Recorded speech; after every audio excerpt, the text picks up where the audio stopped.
अस्सलाम वालेकुम, सुबह बख़ैर जी। ये हमारी हो गई है रूटीन लाइफ शुरू। स्कूल खुल चुके हैं और बच्चों को मैं प्रॉपर रोटी का नाश्ता देती हूँ, पराठा और रात का सालन।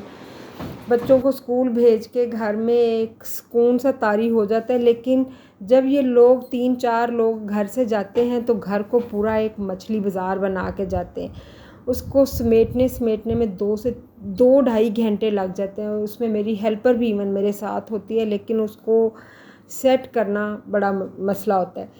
उसको मैंने सेट करने के बाद मैंने जी आज बनाया था कुना गोश्त और बहुत मज़ेदार बना था। ये रेसिपी मैंने आपको सारी दिखा दी है, आप इसको ज़रूर फॉलो कीजिएगा, बहुत अच्छी है।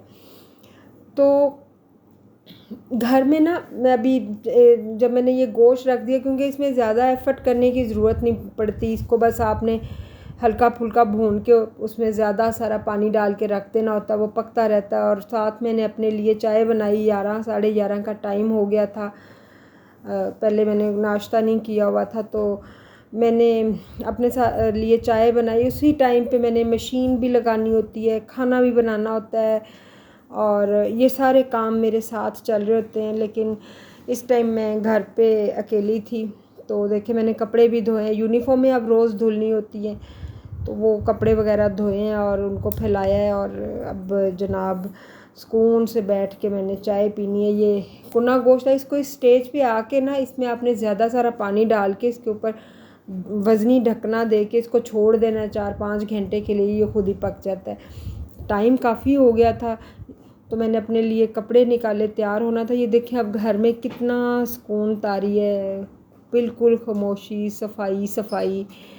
और लेकिन ये करने में काफ़ी टाइम लगा था और मैंने आपको दिखाया कितना सुकून है। यहाँ फिर मैं जी अपने चाय पी के फ़ौरन ही मैं तैयार हुई और बच्चों को स्कूल से लेने के लिए चली गई। एक बात बताऊँ, जब स्कूल खुलते हैं ना तो हर तरफ ट्रैफिक ब्लॉक हो जाती है, लोग आपे से बाहर हो जाते हैं, बस आपस में लड़ रहे होते हैं। ये मैं अपनी बेटी के स्कूल में पहले चली गई थी, वहाँ जाके मैं खड़ी हो गई, क्योंकि वो घबरा जाती है अगर उसको लेट हो जाए। तो वहाँ बच्चे झूले झूल रहे थे, तो मुझे वो गाना याद आ गया, ऊँचियाँ लम्बियाँ टालियाँ, बड़े अच्छे लग रहे थे। फिर यहाँ से जी मैंने अपनी बड़ी बेटी को पिक किया और मैं चली गई गुलबर्ग की तरफ अपनी छोटी बेटी को लेने। वहाँ पे क्योंकि कोई 10-15 दिन इतने हालात ख़राब होने हैं, गार्ड भी खड़े होते हैं, सब खड़े होते हैं, लेकिन ट्रैफिक लिटरली रुकी होती है। एक ही रो की लोगों ने 3-3 लाइनें बना लेते हैं और फिर वहीं पे गाड़ी खड़ी करके पाकिस्तानी आपस में लड़ना शुरू कर देते हैं। ये भी नहीं सोचते कि पीछे से जो आ रहा है वो पागल है जो लाइन में खड़ा है। तो मुझे काफ़ी दूर गाड़ी खड़ी करके पैदल, मैं तो फिर इतनी ट्रैफिक को जब देखा तो मैंने काफ़ी दूर गाड़ी खड़ी की और मैं पैदल ही चल पड़ी। मैं फिर जाके लेके आई। ये रास्ते में खाना वगैरह बना के गई थी, आके मैंने ये सैलेड बना लिया था। कुना गोश्त बहुत मज़े का बना था। और ये रास्ते से ही हमने ना, जब मैं आती हूँ ना मैं बहुत थक चुकी होती हूँ। सुबह से 6 बजे से लेके आप 3 बजे तक काम कर रहे होते हैं, तो आपको काफ़ी थकावट हो जाती है। तो मैंने रास्ते में से रोटियां ले लेती हूँ और घर आके बस सालन में बना के जाती हूँ। और आते ही बच्चों को भूख लगी होती है, रास्ते में ही पूछते हैं मम्मा क्या बनाया है, तो वो मैं उनको बस रास्ते से रोटियां लेके तो हम लोग घर आते हैं और उसको खा लेते हैं। आजकल मैंने डाइट शुरू की थी, लेकिन आज मैंने कोई डाइटिंग नहीं की। आज मैंने वही रोटी शोटी खा ली है और सैलड का तो बस नाम ही था, लेकिन अच्छा बहुत मज़े का सैलड था। डाइट के पॉइंट ऑफ व्यू से बहुत अच्छा था।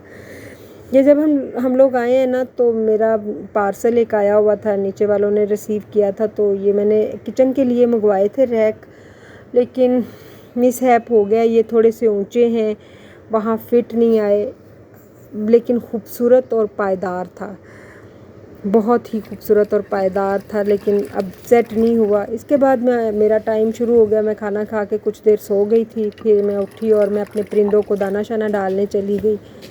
ये टाइम मैं उनके साथ गुजारती हूँ और मुझे अच्छा लगता है। शुरू में ना ये मुझे देख के उड़ जाते थे, बहुत दूर चले जाते थे, लेकिन अब ऐसा नहीं है। अब मैं जब ऊपर जाती हूँ तो ये दूसरों की छतों से उड़ के मेरी छत पे आ जाते हैं और वहाँ जब मैं दाना रख देती हूँ तो मुझे देखते रहते हैं। थोड़ा सा मैं इधर को जाती हूँ तो वहाँ खाने के लिए बैठ जाते हैं। ये देखिए जी, असर का टाइम है और इस टाइम लाहौर का मौसम थोड़ा सा बेहतर हो जाता है, गर्मी की थोड़ी सी शिद्दत कम हो जाती है। और ये आजकल ना लाहौर में या कुछ इलाक़ों में जहाँ पे फसलें वगैरह होती होंगी, बड़ी टिड्डियाँ हैं, बहुत बड़ी बड़ी टिड्डियाँ हैं। सिंध वाली साइड पे शायद बहुत ज़्यादा होती हैं, जो आसमान में उड़ रही हैं, शायद इसी मौसम में आती हैं और सारी ये फसलों वगैरह पे हमले जब कर देती हैं तो फसल जो है उसको उजाड़ के रख देती है। तो यहाँ भी आजकल बहुत ज़्यादा है। ये देखिए, कैमरा शायद इतना अच्छा पकड़ नहीं रहा उनको, लेकिन टिड्डी बहुत ज़्यादा है। ये हमारे नीचे कुछ दिन पहले इतनी ज़्यादा यहाँ पे घास थी, सावन का महीना है ना, तो बारिशें हुई हैं तो घास बहुत ज़्यादा हो गई थी, लेकिन शुक्र अब साफ़ हो गई है।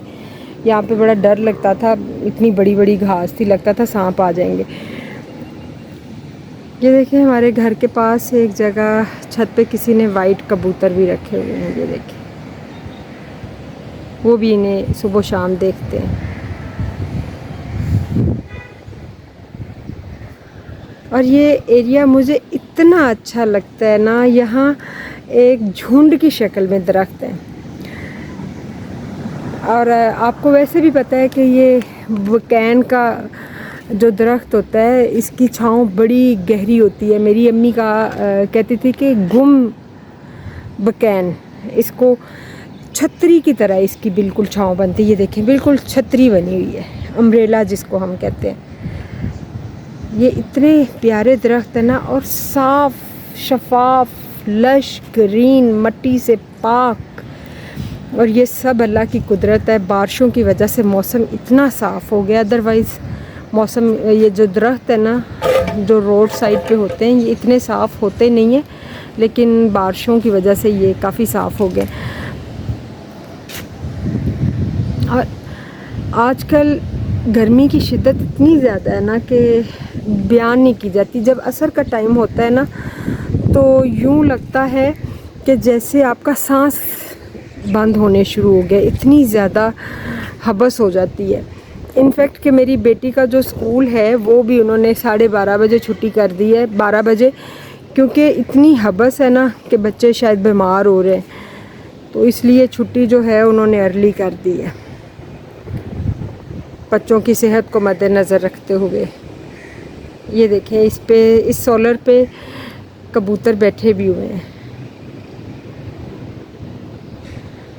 लेकिन बंदा ये सोच के ना अपने आप को तसल्ली दे लेता है कि यार इससे ज़्यादा अब क्या गर्मी पड़नी है, अब तो मौसम ने बेहतरी की तरफ ही जाना है, अब तो बहार आने को है, सर्दी आने ही वाली है, बस कुछ ही दिन का इंतज़ार है। तो बस जी, बहुत ही वैसे इस टाइम अगर आप घर के अंदर रहो ना तो ज़्यादा गर्मी महसूस होती है, लेकिन आप घर से बाहर निकलते हो तो कदरे बेहतर है। और इसके बाद शाम के टाइम जब मैं वॉक करने के लिए जाती हूँ ना, उस टाइम पे भी बड़ी शदीद गर्मी होती है, मैंने आपको सांस नहीं आता। पहले तो मैंने कभी महसूस नहीं किया था, इस दफ़ा मुझे महसूस हुआ जैसे मुझे सांस ही नहीं आ रहा, मुझे सांस में मुश्किल हो रही, इतनी ज़्यादा हबस थी। अच्छा, एक बात आपको बताती हूँ कि ये देखें, आजकल इतनी महंगी बिजली हो गई है जिसका कोई हिसाब नहीं, कि लोगों के बस से बाहर है, लोग अफोर्ड नहीं कर पा रहे, तो हर दूसरे घर ने अपनी छत पे सोलर सिस्टम लगवा लिया। जिसकी जितनी पहुंच थी उसने उसी हिसाब से प्लेट्स जो थी अपनी छत पे रखवा ली। आपको नज़र आ रहा होगा कि हर छत पे है। तो हम तो चूँकि रेंट पे हैं तो हमने तो नहीं लगवाया हुआ, लेकिन जिन लोगों के अपने घर है ना, उन्होंने ऑलमोस्ट सब ने सोलर को तरजीह दिया। और ये एक अच्छी बात है कि चले महंगाई के सताए हुए लोग कहीं तो चैन का सांस लें और इन दरख्तों के अंदर अपनी खुशियाँ ढूंढें। अब जी, यहीं छत के ऊपर रहते हुए हम अब कहेंगे आपको अलविदा। फिर मुलाकात होगी, बातचीत होगी। दुआओं में याद रखिएगा, खुश रहिएगा, अपनी सेहत का ध्यान रखिएगा। अल्लाह हाफिज़।